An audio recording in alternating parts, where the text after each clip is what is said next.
Europe 1, Village Média. Philippe Vandel. Avec Christophe Beaugrand, présentateur de la saison 11 de Secret Story sur NT1, on en parlait il y a quelques instants, il y avait une figure dans le casting cette saison, la présence de Macao, 26 ans, je vais donner deux autres chiffres, 2m13, 144 kg et son secret, il l'a révélé au prime time. Bon alors Macao, le secret, allez on écoute. Mon secret est... Oui.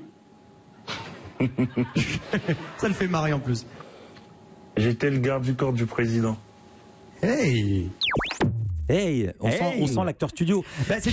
Qui avait eu cette excellente idée?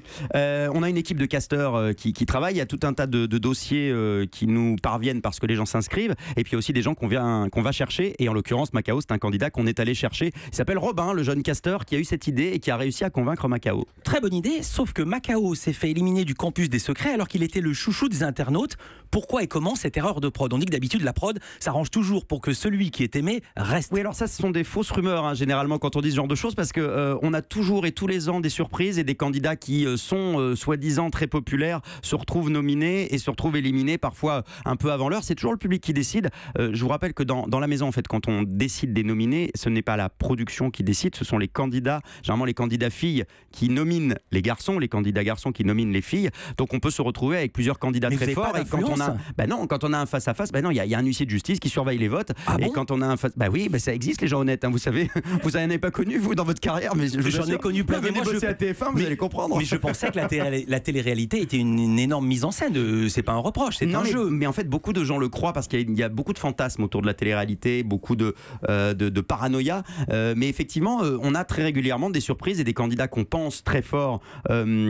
Parfois, des gens s'expriment beaucoup sur Internet et râlent. C'est pas forcément ceux qui votent. Donc, on peut avoir des surprises, des bonnes comme des mauvaises surprises. Effectivement, Macao nous a quittés dans l'aventure un petit peu tôt, mais il revient en invité régulièrement et tout va bien. Alors dans la quotidienne, Christophe Beaugrand, vous relayez les questions des téléspectateurs. Souvent. Exemple. Alors une question de News TV Réal, on commence direct. N'as-tu pas l'impression d'avoir pris la grosse tête? La grosse tête, je l'ai depuis que je suis sorti du ventre de ma mère, donc pas du tout. Et Brian Boy est là, c'est Showtime, et franchement, non, pas du tout. Tout va très bien pour moi, merci. Non mais où vous les trouvez ces gens? Brian, on l'a trouvé à Los Angeles. Est-ce qu'ils en rajoutent? Non mais il est vraiment comme ça. Lui aussi, a été éliminé par le public prématurément. C'était la semaine dernière. Brian, qui se faisait surnommer Brian Boy, le mec il est dans un autre monde. Dans sa tête, il est une star effectivement depuis qu'il est né. Et du coup, ça a été un excellent candidat pendant cette semaine. Vous les supportez les candidats? Moi, je les supporte et je les adore. Et même pour les. Je vous interromps. Ouais. Vous aviez avoué à Voici l'an dernier que parfois vous aviez envie de les taper. C'est Voici qui m'a peut-être. Non, c'est vous qui l'avez dit. Ça peut peut-être arriver, c'est possible. Donc j'en pose ma question. Faut se méfier vous des les phrases. Supportez? Oui, je les supporte et j'ai même pour un certain nombre d'entre eux leur numéro de téléphone. Et du coup, je garde toujours des contacts, on se voit des textos avec les candidats de la saison 9 et de la saison 10. Moi, je suis hyper attaché à mes candidats. Oui, parfois ils m'agacent, évidemment. Ils vous envoient des SMS? Comme dans la vie. Oui, ça arrive. Il y a des fautes. Oui, avec des fautes. C'est ma question. Bien vous sûr. avez fait des études de lettres, Hippocane, ce qui est pas rien. Quel effet ça fait d'entendre des fautes de syntaxe toutes les 3 phrases? Alors, on essaye de faire attention quand même, mais je trouve que cette année, on en a quand même beaucoup moins. Et quand je vois les fautes de syntaxe de certains grands chanteurs numéro 1 des ventes de disques. Vous pensez à Jules? Je pense à Jules notamment. Vous pouvez appeler Jules si vous voulez. Jules, c'est Jules. Jules, c'est le dessinateur. Moi je dis Pizza Hut alors, vous savez. Il n'y a pas de problème, c'est Jules, mais voilà, je dis que tout est possible. Non, mais c'est vrai qu'on est aujourd'hui face à une nouvelle génération pour qui l'écriture SMS a totalement perturbé la syntaxe et la grammaire. Donc oui, parfois j'ai les yeux qui saignent, je vous le confirme. Il n'y a pas que les SMS dans la vie. Pour Raphaël Bayot et pour Anastasia, qui est une jeune doctorante, exemple de phrase de candidat, c'était Vanessa dans Secret Story 3, vous n'y étiez pas. Elle a dit un jour à l'antenne: j'aimerais que c'est John qui part et Kevin qui revient pour qu'il fasse montrer qui il est.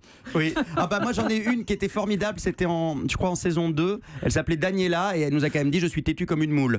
Donc tout est possible dans Secret Story, vous savez. C'est dur de tenir 50 minutes de direct par jour. Maintenant, sérieusement, le travail d'animateur? Alors non, pas du tout. En fait, j'ai effectivement la quotidienne pendant 50 minutes et après le talk show, le débrief pendant 1 heure quasiment. Donc ouais, c'est 2 heures de direct par jour. Moi, je m'éclate. C'est une expérience géniale pour un animateur. C'est vrai que beaucoup de gens me posent la question. Il y a des gens un peu critiques qui disent: mais je comprends pas pourquoi tu fais Secret Story, c'est pour l'argent, etc. En tant qu'animateur, c'est là que j'ai pu exprimer toute la palette de ce que je pouvais faire. Il faut tenir un direct, faire du talk show, faire de l'animation, faire du show sur un grand plateau avec 350 personnes dans le public. C'est génial, je m'éclate tous les jours. Vous dites qu'il y a des gens un peu critiques, il y a même des gens très critiques qui vous ratent pas. Cyril Hanouna avait taclé l'émission l'an passé. Il avait dit: Secret Story est une émission de merde, NT1 est une chaîne qui ne sert à rien. Et son chroniqueur Gilles Verdez ne manque jamais une occasion de dire tout le bien qu'il pense de vous. Exemple. Je lui ferai donner des cours d'animation parce que très franchement, il y a énormément de boulot. Il devrait se poser les bonnes questions. Si Secret Story marche pas et si ça commence à s'effondrer... C'est vrai que ça marche pas trop. Eh ben ça marche pas trop parce que lui, il est vraiment de plus en plus mauvais. Vous dites que ça vous fait rigoler. Qu'est-ce que vous voulez que je réponde à ça? Moi j'ai une question, c'est est-ce que vous croyez qu'il pense ce qu'il dit ou est-ce qu'il dit ça simplement parce que les programmes sont parfois en concurrence frontale? Alors je ne peux pas vous le dire parce que c'est quelqu'un que je ne connais pas, donc je ne sais pas ce que cette personne pense, mais tout ce qui est excessif est insignifiant et je n'en dirai pas plus parce que c'est à partir du moment où je dis quelque chose, je remets une pièce dans la machine et si je dis quelque chose, ça va être diffusé ce soir et ça nourrit l'espèce de machine de bashing permanent. Donc je n'ai pas envie de mettre le doigt là-dedans et de nourrir cette machine, elle se nourrit très bien toute seule, je ne veux pas y prendre part, c'est pour ça que je ne viens pas en tant qu'invité non plus parce que voilà, je pense qu'on ne fait que nourrir la bête. Donc je n'ai pas envie de nourrir la bête, que la bête aille courir dans les champs si elle veut toute seule. Juste une question là-dessus, vous avez vraiment refusé de rejoindre l'équipe de Touche pas à mon poste il y a 2 ans? Mais non, parce qu'on me l'a jamais proposé. Non, ça, alors peut-être ils l'ont pensé, mais la proposition ne m'est jamais parvenue. On s'était vu avec Cyril Hanouna à l'époque où il était sur France 4 et il m'avait dit qu'il voulait bosser avec moi et qu'il voulait que je fasse des trucs pour Touche pas à mon poste qui à l'époque était en hebdo sur France 4 mais j'avais jamais eu de nouvelles, donc c'était un rendez-vous qui s'était terminé en eau de boudin comme souvent dans ce métier. Il n'y a pas que la télé-réalité dans la vie, il y a aussi la Tchétchénie, il y a aussi la Russie. On en parle tout de suite après dans Village Média. Europe 1.